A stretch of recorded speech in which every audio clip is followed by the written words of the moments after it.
हाय दोस्तों, आज हम क्लास 7 का एक्सरसाइज 15 चैप्टर देखेंगे। तो आपका पहला क्वेश्चन है,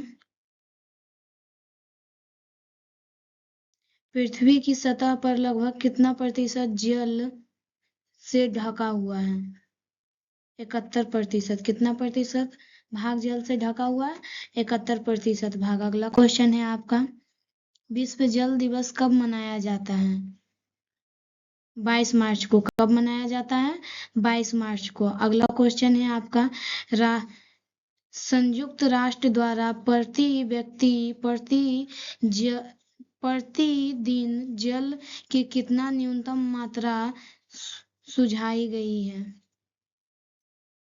50 लीटर। कितना? 50 लीटर। अगला क्वेश्चन है आपका, पृथ्वी पर उपलब्ध कुल जल का कितना प्रतिशत भाग पीने योग्य है? 2.5%। कितना? लगभग 2.5% पीने योग्य जल है। लवण जल का अधिकांश भाग किस रूप में संचारित है? ध्रुवीय बर्फ की चट्टानों और हिमनदों के रूप में। किस रूप में? ध्रुवीय बर्फ के चट्टानों और हिमनदों के रूप में। अगला क्वेश्चन है, धरती के अंदर जल के ऊपर स्तर को क्या कहा जाता है? भौमजल स्तर। क्या कहा जाता है? भौमजल स्तर। भूमि के अंदर जल का रिचार्ज होना क्या कहलाता है?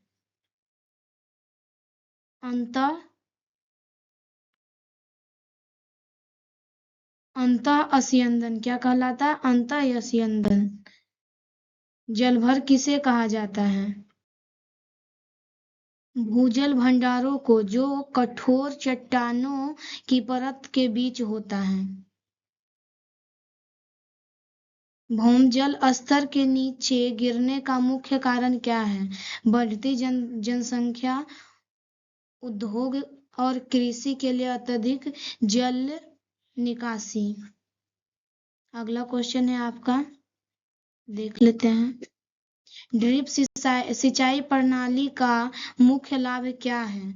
जल की बर्बादी को न्यूनतम करना। क्या लाभ है? जल की बर्बादी को न्यूनतम करना। अगला क्वेश्चन है, वर्षा जल संग्रहण का मुख्य उद्देश्य क्या है? वर्षा के पानी का संचयन करके भौम जल स्तर बढ़ाना और उपयोग करना, पानी को गंदा करना, बाढ़ लाना।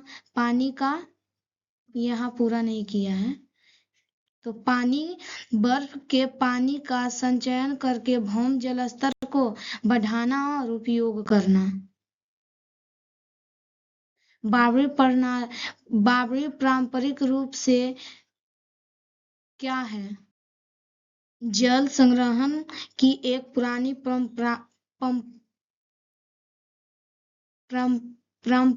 पारंपरिक संरचना।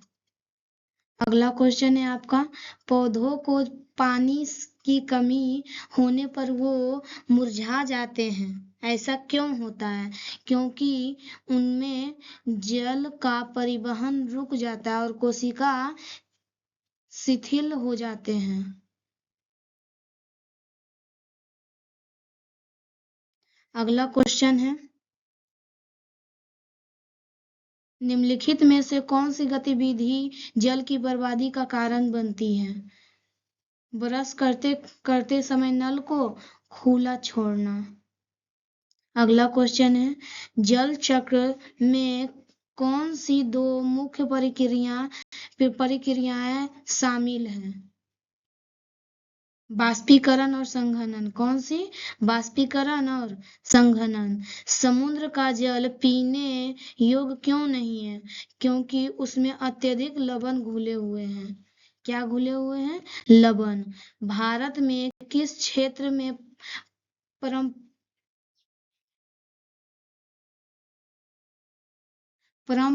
पारंपरिक जल संग्रह प्रणाली का पूर्ण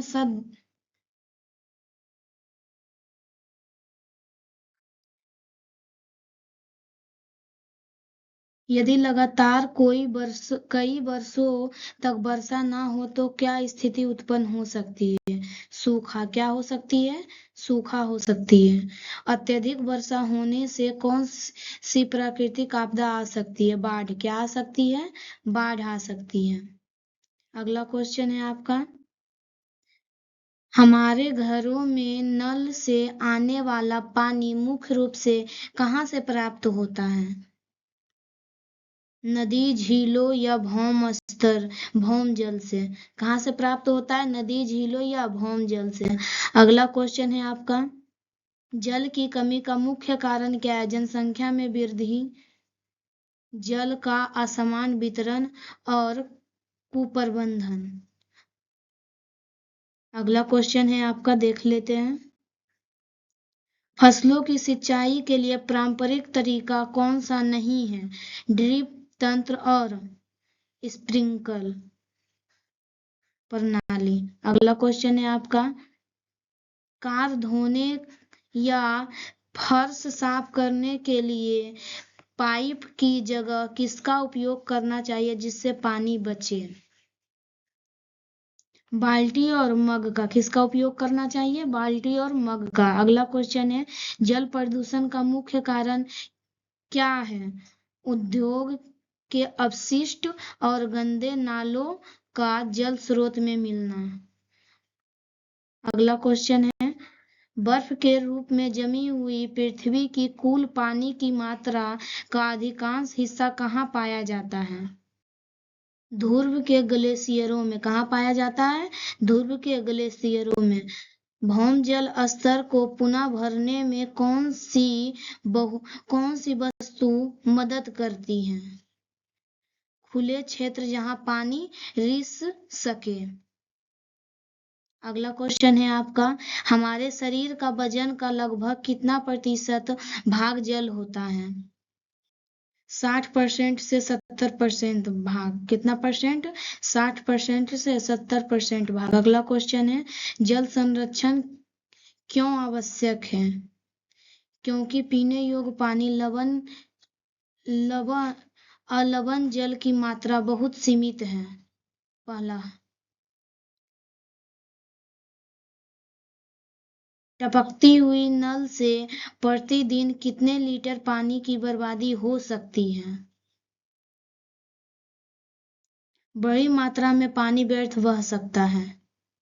अगला क्वेश्चन है, भविष्य में जल युद्ध की आशंका का मुख्य कारण क्या है? शुद्ध पानी योग्य जल की भयंकर कमी और बढ़ती मांग। धन्यवाद। इस प्रकार आपका ये स्लाइड भी खत्म हुआ। अगला वीडियो में मिलेंगे।